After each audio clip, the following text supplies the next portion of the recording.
Hi guys, welcome back to another installment of Verse Chorus Noise, where we discuss the making of legendary albums with icons and music industry professionals involved with those records. On today's show, we're going to have a conversation with John Easdale and Mark E-Boy Englert of Dramarama. Once again, if you like this show, please hit the like button, subscribe to the channel, and if you want to hear more stories, visit the Patreon link below. Thank you again for listening and supporting this channel. Enjoy.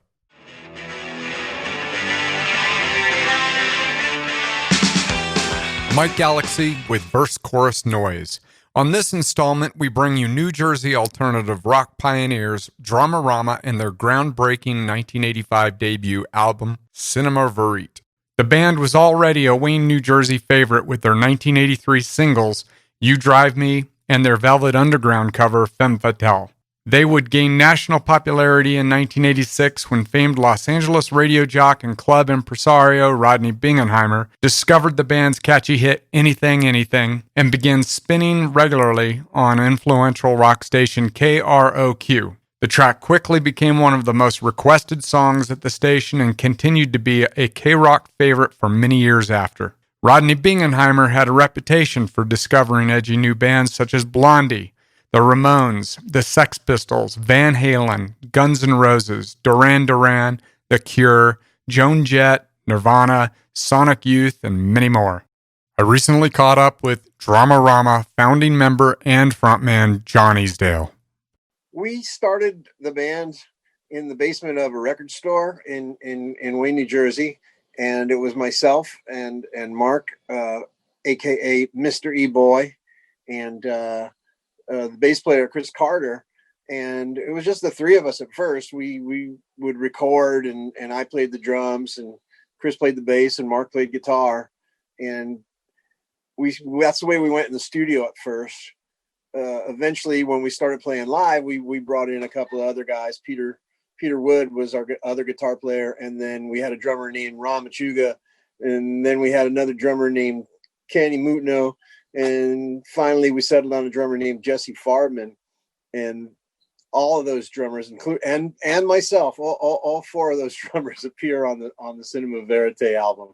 But the rest of the band was and has been, except for Chris, me, Mark, and Peter. And the recording was kind of scattershot. It was over the period of, well, back then it seemed like a long time, but it was like from 1983 to 1985. And first we did a single, then we did a 12-inch EP, and then we were given the opportunity by a French label called New Rose to turn it into a full album. So we took a song off the single, put all the songs on the EP, and then added a bunch more to make it a full LP. When we were recording, we were just doing it for our own entertainment, and we what was popular at the time on the radio where we lived and on MTV and stuff was not the kind of music we were playing. So we had no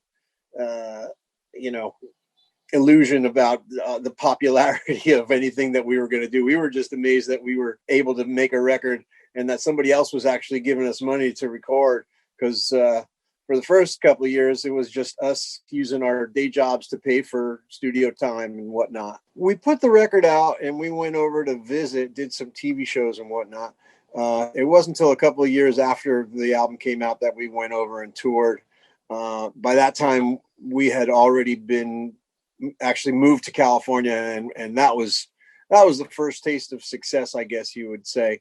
We had no idea. We were all living back in New Jersey, and we found out there was a radio station in California playing us, and a DJ named Rodney Bingenheimer, who we had heard of. He was a pretty famous guy, kind of underground, because it was, a radio DJ in California. We found out he was playing our record in California, and we ended up going out for a little vacation, and turned out the record was being played on the radio pretty frequently, like every couple of hours. It turned into a quote unquote hit, and we ended up staying. I'll give you candy, give you diamonds, give you pills, give you anything you want. We were totally surprised to find out there was a DJ in California playing our record. Blown away. And the way we found out about it was somebody had a girlfriend who lived in California, and he's like, "Hey, they're playing your record on the radio," and we were like, "What?" Totally shocked and amazed, and still to this day, it's a wild thing because it wasn't like we sent it to him. He bought it at a record store. He picked it up, I think, because of the cover. We had a picture of Edie Sedgwick on the cover, and then he started playing it. In fact, at first when he was playing it, he thought we were a French band because it was a French label. We found out he was playing the record in the late springtime. And then he came out to the East Coast because the Monkees were getting back together. And so he came and he actually stayed at our apartment. And that's when we met Rodney. He was like, "You got to come out to California. You got to come out to Los Angeles." So we did. Like I said, we just kind of planned it as a vacation. And we had no idea that it had gone from just being on his weekend show. He was on Saturday and Sunday nights and into regular rotation. I guess the phones lit up, as they say, and people wanted to hear it, so it became a hit record. I'm just visiting the zoo, 'cause it makes me think of you. The album was officially released in France in November of '85, because when we first came out here, we had done maybe a handful of shows in New Jersey, and we really weren't our stage presence was pretty amateurish. We weren't well seasoned. It took us a long time to get to a point where we were a good band to go watch. We were still kind of green. This is my scenario, phonograph and radio. Because we were on the radio a lot, we got some shows, and actually we got some interest from a local concert promoter, which was called Avalon Attractions, and eventually was swallowed up by the Live Nation monster. But at the time, they were the big Southern California concert promoters, and so they became our managers. So we got to play all kinds of cool shows as a result, and it was amazing because, like I said, we were out of the garage, and we'd played a couple of local bars, and I think we played New York City one time, and went from that to opening for big bands, at really huge places, and in a way, we had no business being out there because we were, like I said, just starting out. We did the very first acoustic Christmas for K-Rock. But by then, we'd been around I think we were in California by that time for a year or two. She's fantastic, she says, man, it's great. To be honest with you, I think we were amazed to be on the radio because, like I said, where we grew up, it was very much old-fashioned rock, Billy Joel and Bruce Springsteen and classic rock. What was classic rock in the 80s is still classic rock now. Jimi Hendrix, Led Zeppelin. We weren't expecting to be on the radio. We weren't making music to become famous. We were just trying to, just entertaining ourselves and with not nary a thought of being on the radio.